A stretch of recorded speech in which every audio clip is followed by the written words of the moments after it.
Hello and welcome to Methodist Monday. I'm Reverend Haven. And I'm Pastor Liz. And I'm Pastor Mick. And we're here to share a little bit more about Methodism for you. It's going to be about the structure of the United Methodist Church and the importance of social holiness in it. So you might wonder, what do you mean there's a structure? Well, it all begins with the General Conference. And Liz is going to share a little bit about that with us. Yeah, so our General Conference builds off of the Christmas conference that we talked about last time.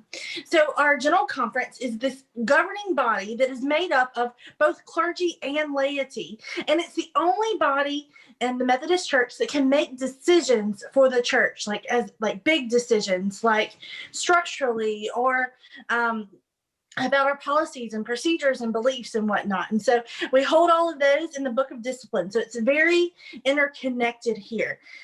So in our General Conference, what we do is we decide or we define our powers and duties for clergy. We understand the responsibilities for clergy and for the local church, for our missionaries, and for our annual conferences and our central conferences. All of these structures are built up from the General Conference, and that goes all the way down into our districts and our charge conferences, which is the local church, which we'll talk about here in a little while.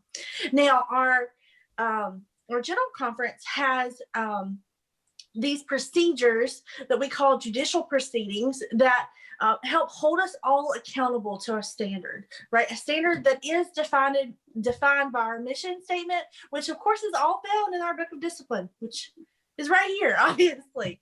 So our judicial proceedings, they happen. Who holds the judicial proceedings, you wonder? Well, it's a judicial council, which is made up of 9 members that are elected by the General Conference. So our judicial council will determine what works well within our Constitution, what lines up, what meets all the checks to make sure that we don't have anything that contradicts or overlays one another. They also review the decisions that are made by our bishops who help lead us and guide us. So they hold them accountable. And then finally, one of the things that they do is that they have kind of the court of appeals for our judicial system in the church. And so everything kind of has to go through, any big decisions go through the judicial council before they're finalized to see how they, again, react with our Book of Discipline and with our Constitution, with the things that we believe and hold most dear. So that's a little bit about our General Conference. Haven, you had some more stuff to add? Yeah, and along with the General Conference, they decide on the larger United Methodist church budget, along with allotting funds to groups like UMCOR or the General Board of Higher Education. These are groups that your local church can utilize, and so this is all decided at General Conference. It also meets every 4 years, or in special circumstances called a special conference. So every 4 years is when we hold the General Conference. However, 2020 has been quite a year, and it was a year for our General Conference. However, due to the coronavirus, we have postponed it to 2021. So this is kind of historical in the sense that we didn't meet in the 4th year this year, but instead are putting it off till next year.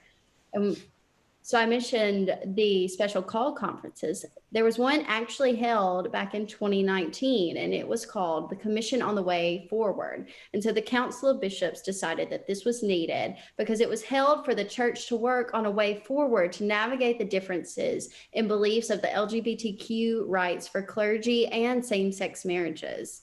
So you might be wondering, well, who's the Council of Bishops? So it includes all current bishops along with retired United Methodist bishops. And they provide oversight and a vision for the whole church. But they actually don't get a vote at general conferences or special call conferences. They just provide the leadership and seeing over those. And the General Conference is made up of jurisdictions, which Mick is going to tell us a little bit about. Yeah, so you may be familiar with, General Conference. That's the big thing we talk about. Or you may even be familiar with Annual Conference, where we always send someone off as a delegate, but there's a mediator between those conferences, and that's the Jurisdictional Conference. We, as we've mentioned in the past, are in the Southeastern, all of our churches, Alabama, Mississippi, North Carolina. And there are 5 in the United States: Southeastern, South Central, West, North Central, and Northeastern. In addition to those 5 jurisdictional conferences, there are 7 what they call central conferences. These are conferences that are all over the globe. There are 3 in Europe, 3 in Africa, and 1 in the Philippines.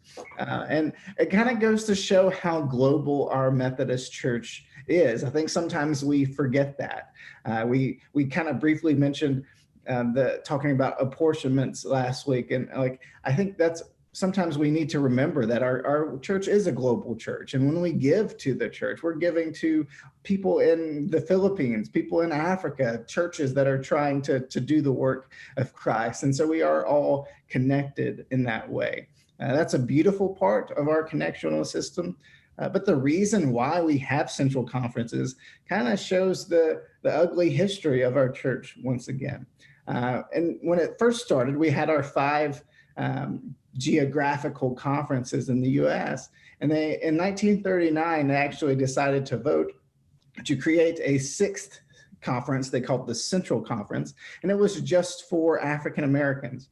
But African Americans didn't want this. They actually, 36 of the 49 delegates voted against this. They just wanted to be in the states they were at. They were like, we're in the Southeastern. We want to be in the Southeastern jurisdiction. 11 abstained. None of the African American delegates voted to be set off into this quote unquote Central Conference. But their votes didn't hold enough power. And so they were pushed aside, if you will, to a different conference. And that's why it's called Central Conference to begin with. And so fortunately, we have taken that history and tried to make good out of it. We've spread out our church, not just to include the United States, but to include the whole world. But it also kind of reminds us that we still have a lot of work to do. Part of that work is in realizing the differences in culture between our church and maybe churches in the European Conference or some of the African Central Conferences. When you go into a worship service, it may say Methodist Church on the door, but it's not going to look like the same Methodist worship that you are used to. And that's okay. And that's part of the ministry of the Methodist Church, is that the order of worship may not look exactly the same, but there will be these same truths. There will be communion. There may be some sort of, there will be definitely scripture read. And these things we hold as essential, but there are also many things that will be different, and that's okay. And that's part of the beautiful thing of being in a connectional system that is so big and so broad all the way across the world. Yeah, and even in the jurisdictional and central conferences, that is where the bishops are elected, and the bishops oversee annual conferences. And so on a smaller scale, there's a lot of conferences within the jurisdictional conferences in the US. So we break those down into annual conferences, and they meet annually. So that's right. Every year you get to meet together. I know this year a lot of ours were over Zoom, but we still met and were able to be together in fellowship through technology. And so they set ministry priorities and budgets for the regions. They approve those to be ordained clergy within the church, and they also support the local churches in the area. This is where the clergy hold their membership. They elect delegates in the annual conference to go to general conference and jurisdictional or central conferences. They vote on constitutional amendments here, and they vote on churches that may be leaving the annual conference or closing. There's equal clergy and laity at annual conference. And you might wonder, well, why is that important? Well, it's important due to, we believe that we should have equal representation, that it's not just clergy running the churches, but that you as a congregation have a say. And so who attends annual conference from your congregation, that's a lay representative that's elected in the congregation to go and just represent your church and give their vote, so that priesthood of all believers, we all are working towards the kingdom of God. Yeah, and so our annual conferences are made up of districts, right? So the annual conference sets district lines so that there are districts that are like churches that are regionally connected, and they're held together and are able to celebrate ministry together, but also do ministry together in the local areas. So all of this structure, yes, we have business that we do, but we're also about celebrating and about doing ministry together. We're all about the mission of making disciples of all the nations and baptizing and celebrating the ministry of God that's happening all around the world. But that happens in our local churches.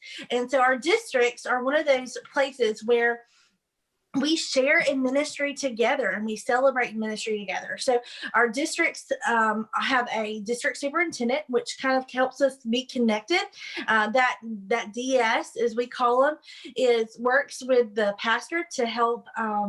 We often refer to them as the pastor to the pastor. So they do check-ins and help and aid your pastors, but they also help with leadership, assistance, giving guidance.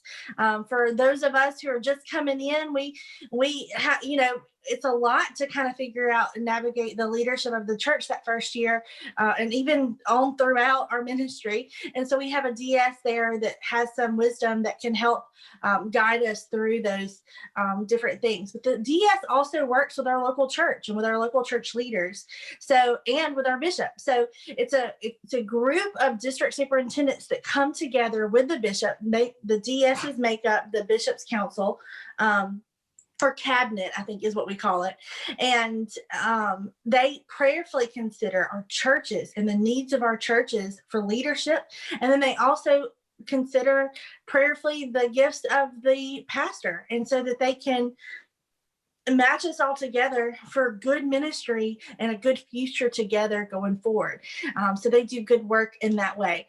They also hold different trainings for laity and clergy in our districts, helping us to be equipped and resourced in the ways that we need to be, whether it's for natural disasters or for discipleship or many different areas.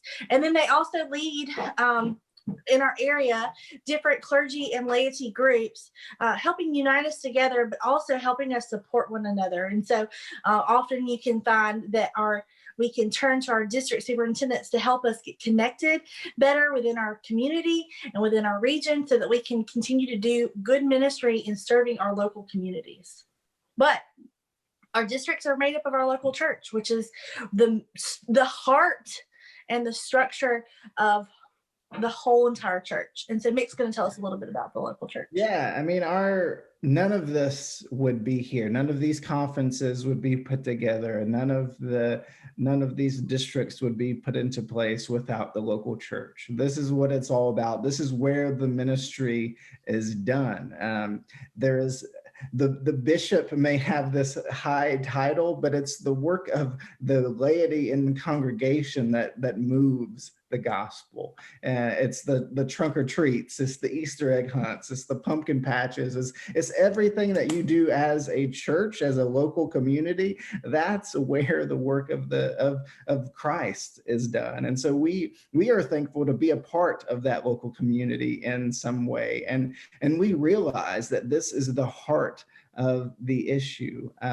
We hope that this video may not be the most entertaining of our subjects. It can get kind of detailed, but we also realize that it's important because of the work of the church is important. And sometimes it's good to look back and see, all right, well, what is the point of a general conference? Why are we in the news this year? Methodist General Conference, what's that about? And so we hope that you learned a little bit today, and we hope that you are encouraged to do your part in the local church, because your part is what it's all about. None of this is possible. None of this is here without you and the local church. Yeah. And so we'll tune in next week with Methodist Monday with the Wesleyan Quadrilateral. So Yeah. stay tuned for that exciting news.